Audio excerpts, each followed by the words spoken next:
Hi ಎಲ್ರಿಗೂ ನಮಸ್ಕಾರ. ಇವತ್ತು ನಮ್ಮ ಗದ್ದೆಯಲ್ಲಿ ಕೆಲಸ ಮಾಡೋಕ್ಕೆ ಕೆಲಸಗಾರ ಬಂದಿದ್ದರು. ಸೊ ಅವ್ರಿಗೂ ಸೇರಿಸಿ ಅಡುಗೆ ಮಾಡ್ತಾಯಿದ್ವಿ. ಅಡುಗೆ ಏನಪ್ಪ ಅಂತಂದರೆ ತಗಣಿಕಾಳು, ಹುಳ್ಳಿಕಾಳು, ಹೆಸ್ರು ಕಾಳು, ಕಡಲೆಕಾಳು ಹಾಕಿ ಉಪ್ಸಾರು ಮಾಡಿದ್ವಿ. ಅಲ್ಲಿ ಕಾಳೆಲ್ಲ ಬೆಂದು ಉಪ್ಸಾರು ರೆಡಿಯಾಗಿತ್ತು. ಇನ್ನು ಈ ಕಡೆ ಮುದ್ದೆ ಕಟ್ಕೊಂಡು ಬಿಡೋಣ ಅಂತಂದ್ಬಿಟ್ಟು ಮುದ್ದೆ ಎಲ್ಲ ಕಟ್ಟಿಟ್ಟಾದಮೇಲೆ ಎತ್ತಿಟ್ಬಿಟ್ಟು ಮಜ್ಜಿಗೆ ಮಾಡ್ಕೊಳ್ಳೋಕ್ಕೆ ರೆಡಿ ಮಾಡ್ಕೊತಾ ಇದ್ದೆ.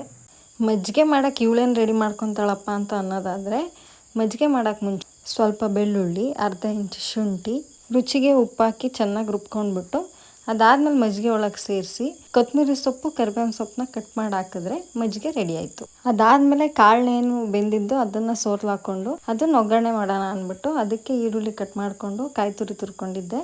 ಅದಕ್ಕೆ ಸ್ವಲ್ಪ ಎಣ್ಣೆ ಹಾಕಿ ಈರುಳ್ಳಿ, ಕರಿಬೇವಿನ ಸೊಪ್ಪು ಸೇರಿಸಿದೆ. ಈ ಗ್ಯಾಪಲ್ಲಿ ನನ್ನ ಮಗಳು ಬಂದು ನಿಮ್ಗೆ ಹಾಯ್ ಹೇಳ್ತಿದ್ಲು. ಇವಾಗ ಈರುಳ್ಳಿ ಎಲ್ಲ ಚೆನ್ನಾಗಿ ಫ್ರೈ ಆಗಿತ್ತು. ಅದಕ್ಕೆ ಏನು ಕಾಳು ಬೆಂದಿದ್ವು ಅದನ್ನು ಸೇರಿಸಿ ಅದಾದಮೇಲೆ ಕಾಯಿ ತುರಿ ಸೇರಿಸಿ ಚೆನ್ನಾಗಿ ತಿರುಗಿದ್ರೆ ಪಲ್ಯ ರೆಡಿ ಆಯಿತು. ಅಡುಗೆ ಎಲ್ಲ ರೆಡಿ ಆದಮೇಲೆ ನಮ್ಮ ಅತ್ತೆ ಕೆಲ್ಸಕ್ಕೆ ಬಂದಿದ್ದವ್ರಿಗೆಲ್ಲ ಊಟ ಹಾಕ್ಕೊಂಡು ನನ್ನ ಹಸ್ಬೆಂಡ್ ಜೊತೆ ಗದ್ದೆಗೆ ಹೊರಟ್ರು. ಅದಾದಮೇಲೆ ನನ್ನ ಸಿರಿಮಾಗ ರಜಾ ಇದ್ದಿದ್ದರಿಂದ ನಾನು ಬಾಕಿ ಕೆಲಸ ಎಲ್ಲ ಮುಗಿಸ್ಕೊಂಡು, ಇವಾಗ ಹುಣ್ಸೆಹಣ್ಣು ಸೀಸನ್ ಆಗಿರೋದ್ರಿಂದ ನಮ್ಮ ಅತ್ತೆ ಹುಣ್ಸೆಹಣ್ಣು ತಗೊಂಡಿದ್ರು. ಅದನ್ನೆಲ್ಲ ಒಣಗಾಕಿ ಸಿಪ್ಪೆ ಎಲ್ಲ ತೆಗೆದು ಅದನ್ನು ಕೆಚ್ಚಿ ಬೀಜ ತೆಗೆದು ಒಣಗಾಕೋಷ್ಟ್ರಲ್ಲಿ ಸಂಜೆ ಆಗೇ ಹೋಯಿತು. ಹಾಗಾಗಿ ನಾನು ಕಾಫಿ ಮಾಡಿ ಎಲ್ಲರೂ ಕಾಫಿ ಕುಡಿದು ಮನೇಲಿ ಹಣ್ಣು ನಮ್ಮ ಅತ್ತೆ ಹಣ್ಣು ಬಿಡಿಸಿ ಹಾಕ್ತಿದ್ರೆ ನನ್ನ ಸಿರಿಮಾ ನೋಡಿ ಬೋಸಿ ಮುಂದೆನೇ ಕೂತ್ಕೊಂಡ್ಬಿಟ್ಟವಳೆ.